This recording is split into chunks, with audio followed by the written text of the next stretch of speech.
what the heck. Park the bike. Let's go up here and have a look. Let's see what's up this trail. I was just talking to that woman there, and she told me that if I'm lucky, it's well, let's see, it's about what time is it? It's almost time. If I'm lucky, I might catch a Rajo Taisho event at the top of this hill. She said in the summertime, the junior high school kids gather at the top to do their morning exercise at about 6:30 or so. I think it's right around time. She wasn't sure, 6 o'clock or 6:30. Nice lady. She said there's a shrine across the other side on the way. As we climb up these steps, I'm just going to elaborate a little bit on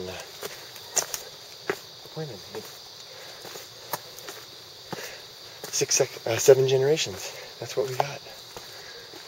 Well, I'm no expert on anything, least of all biology or genetics, but I did read in a book that our unique human genetic signature, the thing that makes me genetically me, and the thing that makes you genetically you, has a longevity of about 7 generations. And what that means is that the characteristics that are unique and identify you are dissolved and spread out over the generations. You know, your children are half you, and your grandchildren are a quarter of you, and so on, etc. And after about 7 iterations, boy, I'm winded. Am I out of shape? After about 7 iterations of that, you basically, the composition becomes no different than the general public.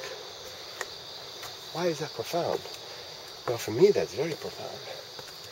Because it means that basically, without a spirit, and I don't know if there's a spirit, but if there is no spirit, then my genes, the uniqueness that's within me, has a limited shelf life. I can pass on my name to my children. Even that may not last, but it may outlast my genetic signature. But after 7 generations, once my genes have been scrambled up and mixed up so sufficiently, I'm basically gone. There's a man up there, on the side of the hill. I'm basically gone. My name may go on a little longer. Families go too, family names. I read that. There's a study done on European families to distinguish the lifetime of a surname. I can't remember the facts, but it discovered that surnames don't last as long as you might think. There are some that have been around a very, very long time, but a lot of surnames disappear. So if our genes go away, our surnames eventually will go away. What remains? Well, that brings us to the point of spirituality, doesn't it? Ohayou gozaimasu. Kyo tenki desu ne. Yeah. Nice little fella. Ohayou gozaimasu. So that brings us to the point of spirituality, does it not? Something I typically tread lightly on. I have my ideas, I have my views, but for the most part, ohayou gozaimasu. Looks like I've got a crowd of people here. I'll talk this way for a bit. Don't want them to think I'm filming them. For the most part, I'm going to play my chips now. Oh, I'm definitely laying seed for the future in terms of doing my best in terms of works and deeds and actions, to perpetuate what I believe to be the right way that things should work. But I don't worry so much about my lineage in terms of my name or anything like that. It's all irrelevant. My dad, great man, I miss him greatly. Anybody that family members, I hope you won't be offended by what I'm going to say, but basically he's bones at the bottom of the sea now, cremated and dumped into the sea.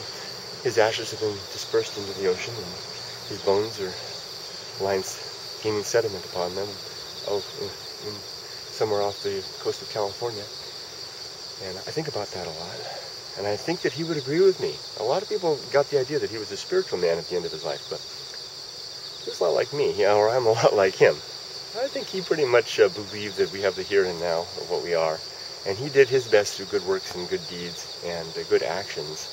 And now he's bones at the bottom of the sea. And that's not a bad thing. and I wouldn't mind ending up the same way. And if the efforts that I take now to try to be a good person are a result of his input and my mother's input and the input of others, then to me that's legacy enough. And 7 generations, that's fine. A little name a little longer if I'm lucky. Influence a little longer still. Hey, why not? And in the meantime, I don't look for treasures. Look at this. I just found an old broom. Look at that. What are you doing here, old broom? Old broom, what are you doing? You're just sitting here in the weeds? Look at this. Old Japanese twig broom. Just sitting there. Probably one of these oldsters comes by and sweeps up. And that's good enough for me. So I think I'm going to turn the camera off. I'm going to give this area a little sweep. And that's the kind of thing. That's the kind of thing, right? I mean, just having the feeling of wanting to, make the world a little better place. And I'm not trying to toot my own trumpet at all or anything like that. It's that's enough for me. It's enough. It doesn't matter if nothing else goes on. If my life passes today, I would really be saddest of all for the fact that I wouldn't be able to carry on supporting and caring for my family and to be with them and all. But if I've been a good man, I've tried my best, and that's enough. It's starting to sound a little preachy, so I'm going to sign off for now. But I am going to sweep up a little bit before I go. Okay. All right, everybody. See you later. Have a great day. We didn't make it to the top of the mountain, but maybe we summited something else.